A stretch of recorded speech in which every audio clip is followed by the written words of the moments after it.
मित्रों नमस्कार, मैं मयंक त्रिपाठी नव ज्ञान ज्योतिष चैनल पर आप सभी दर्शकों का हार्दिक स्वागत करता हूं। आज के वीडियो में जानकारी देने का प्रयास करेंगे कि गुरु 2024 में तुला राशि वालों के लिए कौन सी नई कहानी लेकर के आने वाले हैं। यानी कि गुरु देवता जब राशि परिवर्तन करेंगे तो 2024 में तुला वालों पे क्या प्रभाव डालेंगे, क्या शुभ फल आपको देंगे और क्या अशुभ फल आपको देंगे, इसकी मैं जानकारी देने का प्रयास करूंगा। सबसे पहले आप ये जान लीजिए कि गुरु देवता बृहस्पति तुला लग्न और तुला राशि में ये होते हैं छठे भाव के मालिक, और साथ ही साथ तृतीय भाव का जो डिपार्टमेंट है वह भी गुरुदेव बृहस्पति के पास होता है। और ऐसे गुरु देवता विपरीत योग बना करके आपके अष्टम भाव में बैठने जा रहे हैं। अगली चीज आप ये समझ लीजिए, यह राशिफल आप अपने लग्न कुंडली और चंद्र कुंडली दोनों के आधार पर देख सकते हो। इसके अलावा अगर लग्न और चंद्र दोनों ही आपको नहीं पता है कि आपका क्या है, तो ऐसे में आप अपने प्रचलित नाम के अनुसार भी इस फलादेश को समझ सकते हो।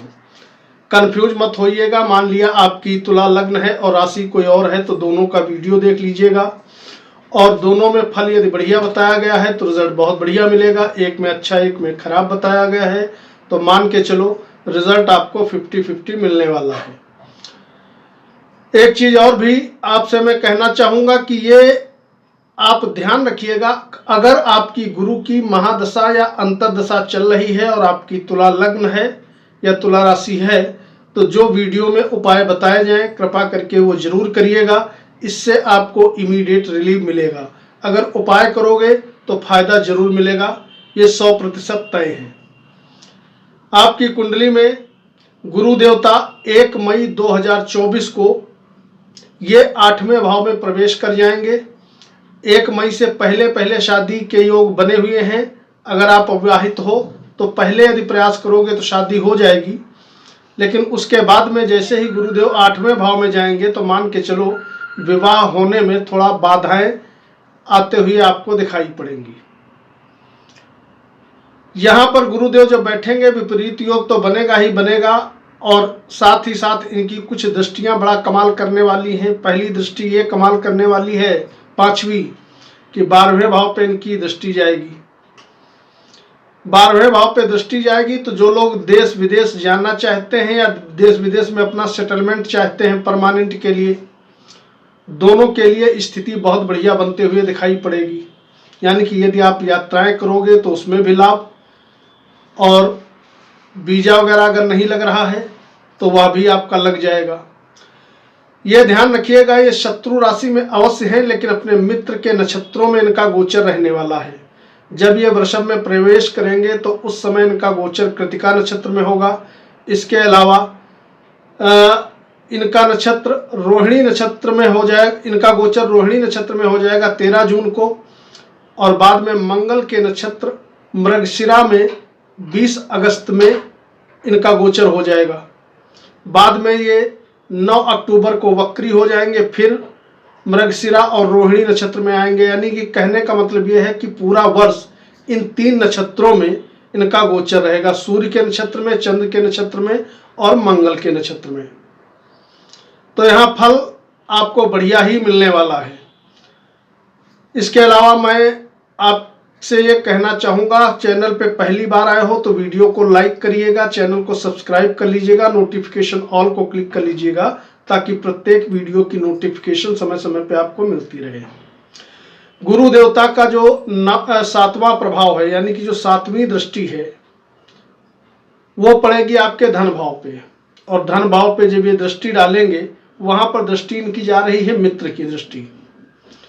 यहां पर जब दृष्टि जाएगी तो जो लोग भैया वाणी से संबंधित किसी भी प्रकार का काम करते हैं, जैसे कि आप अगर वकील हैं, टीचर हैं, आध्यात्म के क्षेत्र से जुड़े हैं, कथावाचक हैं, यानी कि वाणी से संबंधित अगर आपका कोई काम है तो बड़ा सुंदर समय आपका शुरू हो जाएगा।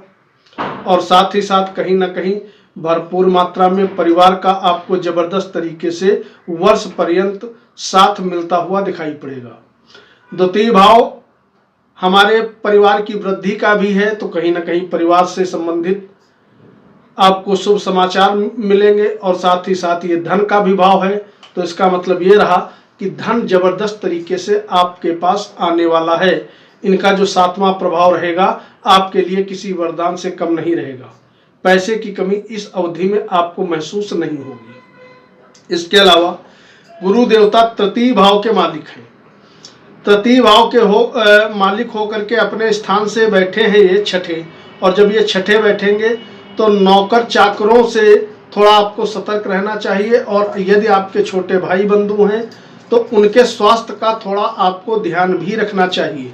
आपके लिए तो बढ़िया है, कहीं कोई दिक्कत नहीं है, लेकिन स्वास्थ्य कहीं ना कहीं छोटे भाई बंधुओं का प्रभावित हो सकता है। ऐसे प्रबल योग दिखाई पड़ रहे हैं। इनका जो 9वां प्रभाव है वो पड़ेगा आपके चौथे स्थान में, यानी कहने का मतलब यह है 9वीं दृष्टि जो है वो चौथे स्थान पे रहने वाली है, जिसके फलस्वरूप कहीं ना कहीं मकान, वाहन, भूमि, भवन आदि की प्राप्ति के योग बनाएंगे। बेशक यहाँ पे नीच की दृष्टि जा रही है, तो कहीं ना कहीं माता श्री के स्वास्थ्य का भी आपको ध्यान रखना पड़ेगा। लेकिन वहीं पे अगर आप खेती बाड़ी से जुड़े हो, भूमि, मकान, फ्लैट आदि परचेज करना चाहते हो, कंस्ट्रक्शन का काम करते हो, प्रॉपर्टी डीलिंग का काम करते हो, जमीन से जुड़ा हुआ यदि आपका काम कोई भी है, तो मान के चलो जबरदस्त तरीके से फायदा आपको होने वाला है। इसके अलावा गुरु का गोचर आपके 8वें भाव में है, और 8वां भाव होता है हमारे जीवन साथी के धन का।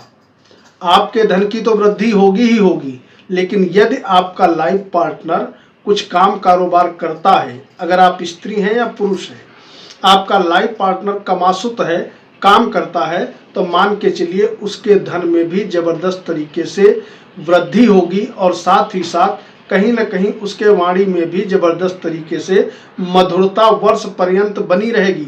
वाणी के दम पे वो सब कुछ कर ले जाएगा। भारी मात्रा में आपकी और आपके लाइफ पार्टनर की इनकम होने वाली है। विपरीत योग का फल आपको ये मिलेगा कि जबरदस्त तरीके से आप मेहनत भी करोगे, और वह मेहनत आपके लिए पॉजिटिव रंग लेकर के आएगी। कहीं पर भी आपको नकारात्मक प्रभाव मिलता हुआ दिखाई नहीं पड़ेगा। उच्च स्थान से 11वें हैं गुरु देवता, तो इसका मतलब ये रहा कि बड़े सुंदर फल आपको मिलने वाले हैं। एक तो एक विपरीत योग का फल मिलेगा, और दूसरी चीज इनकी दृष्टियों के प्रभाव से आपके सभी मनोरथ सिद्ध होने वाले हैं। ऐसा कोई काम नहीं है जो काम इस समय आपका बन न जाए। छठे के मालिक होकर के अष्टम में बैठे हैं, इसका मतलब ये रहा कि अगर आपके दुश्मन बहुत ज्यादा हैं, शत्रुता आपने पाल रखी है, तो शत्रुओं का अंत होना तय है। इस समय शत्रुओं से आपको राहत मिलेगी। कोर्ट कचहरी वाद विवाद में फंसे हो तो उसमें भी कहीं ना कहीं आपको मुक्ति मिलते हुए इस अवधि में दिखाई पड़ेगी। उपाय क्या करोगे? शुक्र देवता मुख्य ग्रह होते हैं, और साथ ही साथ शुक्र के पास जो है आपके लग्न का डिपार्टमेंट है। एक तो उपाय ये हो गया, आप शुक्र देवता के मंत्रों का जप करके आप अपने जीवन में और भी ज्यादा सुख समृद्धि ला सकते हो। ओम शुभ शुक्राय नमः। और दूसरी चीज, प्रत्येक शनिवार को शनि देव को खुश करने के लिए एक 4 मुखी दीपक या तो पीपल के पेड़ के नीचे जलाइए या शनि मंदिर में जाकर के जलाइए। कमेंट बॉक्स में अपने इष्ट देवता का नाम या जय शनिदेव लिखना मत भूलिएगा। मयंक त्रिपाठी को अनुमति दीजिए। नमस्कार।